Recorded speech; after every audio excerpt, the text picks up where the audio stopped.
Amma ondan başqa əvvəldə başlayaq Elmin. Bizim niyə podkastımız Səhnə Arxası adlanır? Onu bir dənə izah edək ki, izləyicimiz baxanda anlasın, yəni səbəbini, mahiyyətini. Səhnə deyəndə, səhnə arxası deyəndə çox adam kinonu, teatr nəzərdə tutur, amma bizdə o deyil də, yəni bizdə düzdür, kino, teatr da olacaq. Orada rejissordur, qrim ustasıdır, qrimyordur. Çünki qrimyorlar kölgədə qalır da, yəni görən yoxdur. Məsələn, orada dekorator var, geyim ustası var, məsələn, işıqçı var. Onlar hamısı məsələn səhnə arxasında qalır. Bizim özümüz də, məsələn, sən düzdür, interyer dizaynersən, mən də interyer dizaynerim, amma ikimizdə biraz gedişat fərqlidir. Sən məsələn, ən çox təmir prosesində rəhbərlik edirsən, mən ən çox kompüter arxasında oluram. Yəni, amma yenə də biz kompüter arxasından durub gedirik tikintiyə də. Yəni, o səhnə qurduğumuz səhnə var, etdiyimiz ev dizaynı və yaşayış və qeyri-yaşayış obyekti zaten maksda səhnə olaraq qurulmuş.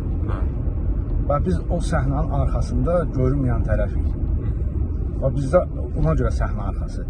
Prosesə qədər olan problemlər, sıxıntılar, risklər, çətinliklər bunlardır. Amma çox adam biz bunu görmür. Məsələn, müştəri var, deyir ki, siz orada nə edirsiniz ki? Onu oradan götürüb buraya qoyursunuz. Şəkil götürüb verirsiniz. Mən də şəkil götürüb 5 dəqiqəli orada var ki, o prosesi səhnənin arxasında olan proseslərdən xəbəri yoxdur. Onu danışmaq lazım. Bəli, onu göstərməli və səhnə arxası çox şeylər var. Məsələn, ələ götürər, məsələn, bizimki qonağımız Vüsal bəyin, məsələn, Karyan şirkəti. Məsələn, müştərinin evinə Karyan gedir, amma ona qədər hansı proseslər başlayır. Müştəri ondan xəbəri yoxdur. İstehsalatda nələr baş verilir, istehsalatdan sonraki proseslər nətər olur, bunda yaranan problemlər. Bir də göz, məsələn, tutalım, hansısa şirkətdən televizor alınır, yolda əzildi, xarab oldu, nəzə zədələndi falan, belə bir şey oldu. Elə problemlər necə aradan qaldırılır. Məsələn, çox şeylər var. Məsələn, ümumən dediyim kimi, səhnənin arxasında olan problemlərdir. Səhnəyə qədərki problemlər üzə çıxmalıdır və bunlar həll olmalıdır. Gec ya tez, fərqi yoxdur, kiçikdir yoxsa böyükdür, həll olması məsələlərdir. Amma mənim bir neçə dənə sualım var edim sənə. Məsələn, memar, dizayner, fərqi yoxdur, qrafik dizayner olsun, fərqi yoxdur dizaynerlər. Niyə belə deyil, hamısına aid deyil? Niyə səmimi deyil? Niyə səmimi deyil? Bəli, nəyə görə deyirəm? Çünki bir memar, bir dizayner portfoliyasında ən yaxşı işini görür. Və ya gedir hansısa korporativ bir tədbirə və ya hansısa şourumun açılışına dəbdəbəli geyinir, özünü orada göstərir, falan, məşməkan, belə geyinlik tərzi. Amma heç də reallıqda o göründüyü kimi səmimi obrazda olmur. Yəni, göründüyü kimi görsənmir. Onun işi də elədir. Yəni, ona görə də niyə səmimi deyilir? Bu bir növ marketinqdir. Yəni, sən təbii ki, öz belə deyim də, məhsulunu satmaq üçün müəyyən obraza girməlisən. Elə adamlar onu daha çox abartı şəkildə bacarır, elə adam var daha zəif bacarır, elə adam var daha səmimi olur. Yəni, dizayner içində də səmimi yanaşan müştərilərlə və yaxud da səmimi yanaşan insanlar daha çoxdur belə baxanda. Amma belə götürsək, səmimiyyətdən çox insanlar daha çox peşəkarlığa üstünlük verilməlidir. Yəni, bir iş prosesində, yəni bir dizaynerə kimsə müraciət edirsə, onun səmimi öz yerində söz yox, yəni mehribançılıq belə deyim də, o qarşılama öz yerində.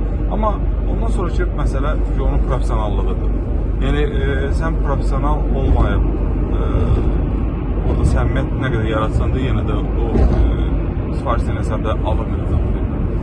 Və yaxud da tam tərsi olurlar, yəni sən professionalsan, amma sənin heç bir səmimiyyətin yoxdursa, onda da müəyyən qədər insanlarda, yəni belə deyim də, kimdəsə qızı vəlidir da o iş prosesi alınmaya da bilir. Amma təbii ki, hər ikisini eyni vaxtda aparmaq daha yaxşı olar. Ümumən götürsək, yəni bu marketingdir bir növ, yəni hər insan biraz da özünü daha fərqli göstərməyə çalışır. Yəni bu bütün sahələrdə demək olar ki, eynidir. Yəni insan daha çox satmaq, yəni bir növ bizim də işimiz, yəni öz dizaynımızı kiməsə satmaqdır. Məhsulumuzu satırıq. Məhsulumuzu satırıq, dizaynımızı satırıq, belə deyim də, biz indi beyin məhsulumuzu satırıq. Yəni başqa məsələn kimsə nəyəsə əşyanı satır, amma biz orada biz beynimizin məhsulunu satırıq. Ona görə də onu müəyyən bir belə deyim də görüntü verməklə onu satmağa çalışmaq lazımdır.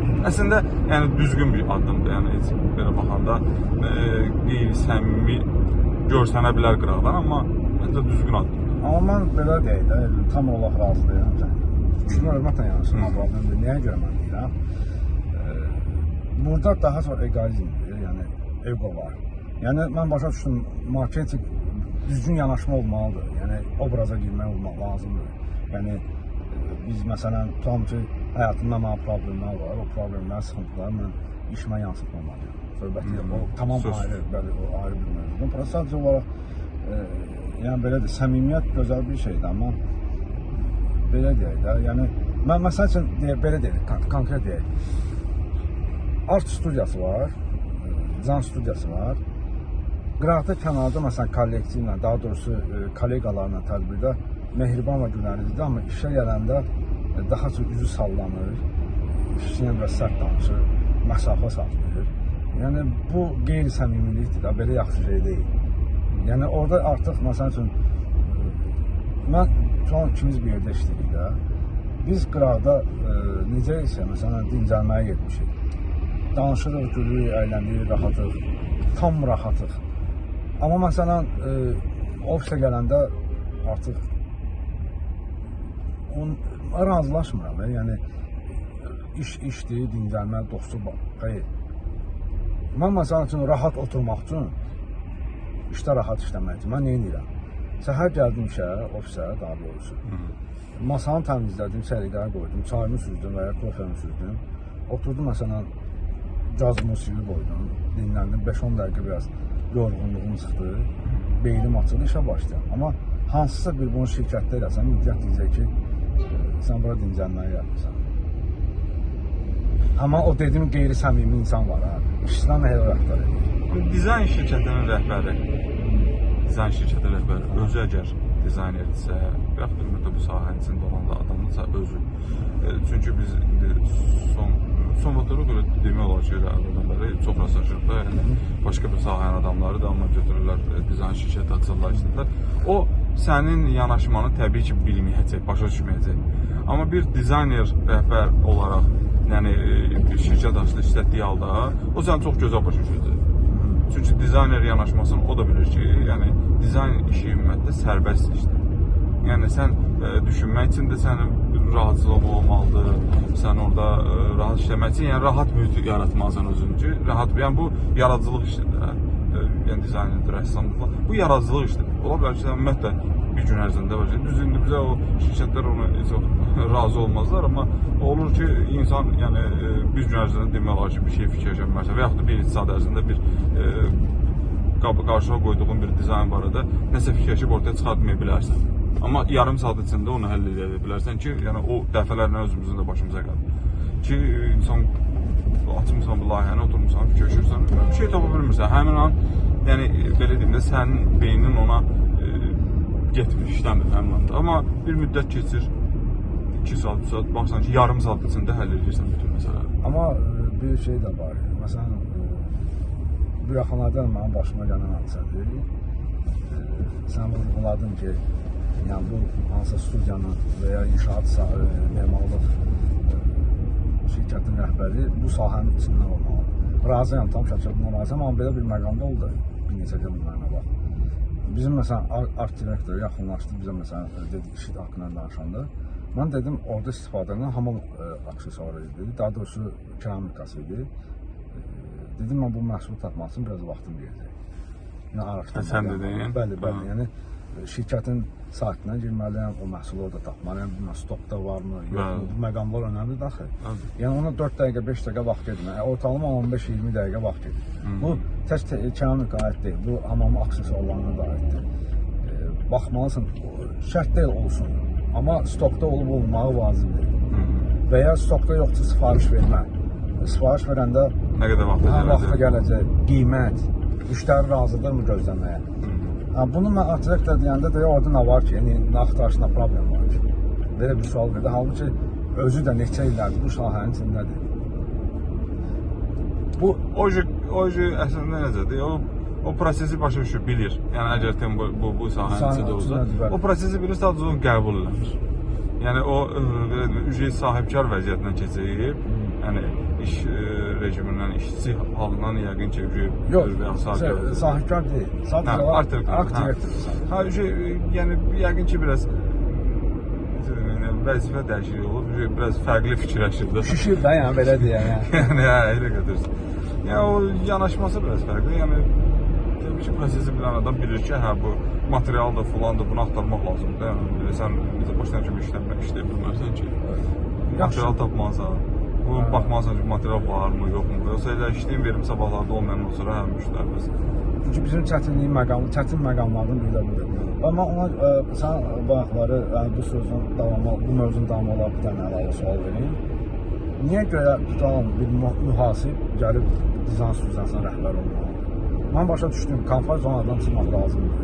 Yəni başqa fərqli bir işlə məşğul olmaq lazımdır. İstəyə bilər insan, əgər bacarığı və istəyi varsa. Və bundan da əlavə birinci maraqlanmalıdır, sonra daxil olmalıdır, elə deyil? Maraqlanmalıdır və əslində insan bildiyi iş eləməlidir də. Təbii, yəni, hər bir sahədə bildiyi iş eləməlidir. Sən bilməlisən ki, bu sahəni necədir, nədir, yolu, yordamı, qaydası falan, hamısını bilməlisən. O halda sən uğurlu ola bilərsən. O halda sən uğurlu iştirak edə bilərsən. Yəni, məsələlər buradadır. Sən mühasib və yaxud da qeyri başqa bir sahədə. Yəni, biraz bizdə necə fikirləşirlər, dizayner. Yəni, qıraqdan elə bilirlər ki, dizayn sahəsi elə dəhşətdir də. Yəni ki, partladır da, dağıdırlar, bunlar dəhşətlər. Yəni, günə pul sayırlar. Hə, yəni kiloyla pul sayırlar da. Elə başa düşürlər, elə ona görə də son illərdə elə kim elə yerindən durur. Amma elə qaçır dizayn sahəsinə, hər bir tərəfdə ofis açmağa çalışır, falan şey eləmək istəyir. Aptekin yanında aptek açmaq kimi. Hə, də elə bir şeydir. Yəni ona görə də elə bu məsələlərdən biri də budur. Bu sahənin də ona görə son illərdə biraz bazara çevirən məsələlərdən biri də budur da. Dərd orasıdır ki, məsələn, həm şirkət rəhbəri elədir.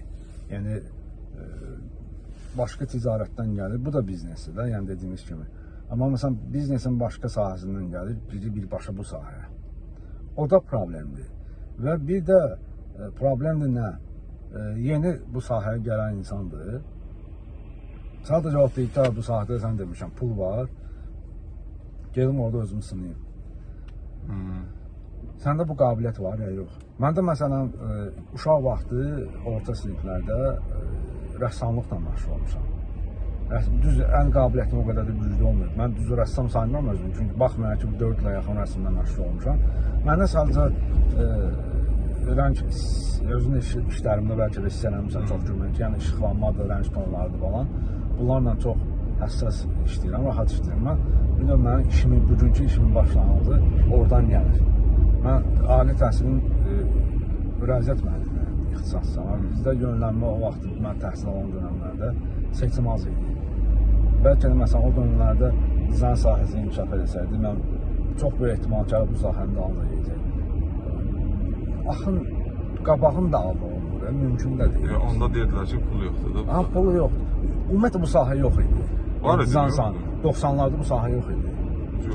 90'ların ortasında, interior dizaynı tanırsan 90'ların ortasında. Eksterior dizaynı. Mən bilən yox idi. Memarlar var idi. Yox, dizaynı da var. Prosta bu qədər populyar deyildi və... Yox, Azərbaycanda deyirəm. Qeyri dövlətlərdə demirəm. Azərbaycanda məsələn mən 90-cı illərin sonlarında lap olsun fəaliyyət göstərən interior dizaynı tanırlar. İnterior dizaynərlər. Eksterior dizaynı və qrafik dizaynı. Çünki orada kompüter yox idi. Var idi, adı var idi, amma o texnologiyalar Azərbaycanı çox eləməmişdi. Amma bilən yox idi. Memarlar var idi təbii. Bu yox olmalıdır. Sadəcə prosta bugünkü gün kimi məşhur deyildi. Bir də yenə də deyirəm də, indi hamı elə bilir ki, elə dizayn edir. Qaz vurub qazandı olur. Qazandı olur, amma düz vaxt var idi bizim sahə qazanmaq rahat idi. Son 3-4 ildə demək olar ki, bu yox səviyyəsindədir. Bu çox sahəyə aiddir. Amma yəni bizim sahə olub, sadəcə adı qalıb. Sonu necə olacaq, onu bilmirik. O Allah bilir. Amma təəssüflər olsun ki, 2026 gəlir də görək nə olur. Mən ümidli Nə baxıram. gözləyirsən 2026? Açığı səmimi desəm heç nə. O qədər də çox güclü irəliləyiş, nəsə fərqlilik bu sahədən götürsə heç də gözləmirəm. Amma cəhd edirəm ən azından. Məsələn, bu cəhdimizin başlanğıcı hələ budur. Yəni bu 2025 nəticə desən 2026 olur.